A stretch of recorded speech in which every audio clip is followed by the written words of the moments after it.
So good morning students, hope all of you are safe and healthy. So we are going to begin with chapter 2, that is motion in one dimension today. So I hope all of you have gone through chapter 1, measurements and experimentation. And I would like to also inform you that the portions like the syllabus has been reduced by 25% and there are slight variation according to that in your topics. So a PDF has been shared in Campus Care for all the subjects, and likewise physics also is being shared. So please go through the very updated syllabus for class 9. And today we will begin with chapter 2, that is motion in one dimension. When I say motion in one dimension, it simply refers motion in a straight line. So motion in a straight line. So think that this is a straight road. So if a car, I say, is moving along this road with a speed of, let's say, 5 kilometer per hour, I can say that the car is now moving on a straight line, or its motion it is in one dimension. Or again an athlete running along a track in a straight line. Okay, so all these things are the examples for your motion in one dimension. So all throughout this chapter you will be dealing with motion in one dimension, or motion in a straight line, or motion in one direction. You can say it otherwise also. So motion in one direction or motion in a straight line. So that refers to your motion in one. So in the last chapter we studied about physical quantities. There I told you that those quantities which can be measured, we call it as the physical quantities, right? So physical quantities. And those which you cannot measure, you termed it as non-physical. I hope you remember the examples like the beauty, emotion and all those things. You put it under the category of non-physical. And those things which can be measured, you put it under physical quantities. And you studied that there were two more type of physical quantities. So one you took it as the fundamental, and the second one you took it as the derived. So fundamental quantities and derived quantity, and it is from here you learned about fundamental units and derived units. Now in this chapter, I am going to classify your physical quantities or your mathematical quantities, which can be measured. You can call it mathematical quantities here, right? So your physical quantities, now I will put it under two categories. So one I call it as the scalar quantity, scalar, and the second one I call it as the vector quantity. It is vector, VEC. So scalar quantities and vector quantities. So we are going to see what this scalar is and what this vector is. So let's have a look into that. So now coming to scalar quantities. So these are the physical quantities which are expressed only by their magnitude. So now what is this magnitude?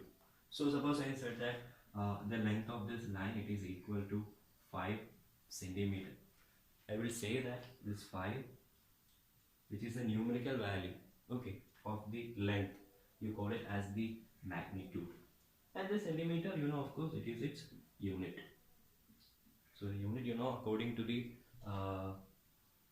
type of units, it can be CGS or it can be FPS or it can be even SI unit system. So here we are following a CGS unit system, so it is in centimeter, and this 5 we call it as the magnitude. So such physical quantities which are expressed only by their magnitude, you call it as the scalar quantity. So I am saying a bit of definition here, so I will be explaining more with suitable examples. So that is all about your scalar quantities. And now your vector quantity. Your vector quantity. So just like scalar, the physical quantities which are expressed only by their magnitude. So here, in addition to this magnitude, it is accompanied by its direction. So magnitude and direction. So both should be there. Vector quantities. So those quantities which require your magnitude as well as direction. So such quantities you call it as vector quantities.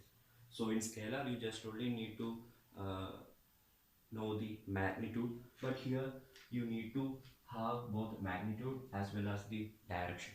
Again, the example given, moving an object by 10 centimeter towards the north direction. So if I am asking you to move an object by 10 centimeter, now it's an example for scalar. Okay, but when I say that you have to move this object by 10 centimeter towards north, that means it is going to be a vector quantity. So I am displacing a body by 10 centimeter towards north. So all these things are the examples of vector quantities. Suppose that from his initial position x, a man walks a distance of 10 meters in the northeast direction to his final position y.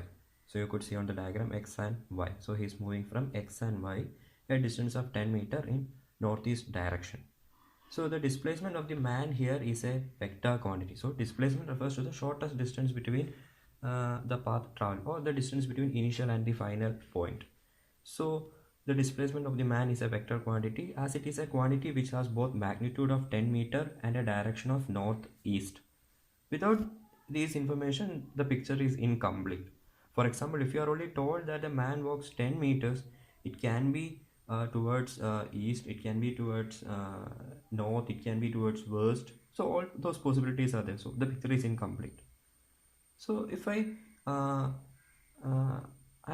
here I am unable to specify the man's final position without specifying the direction. So now consider another example.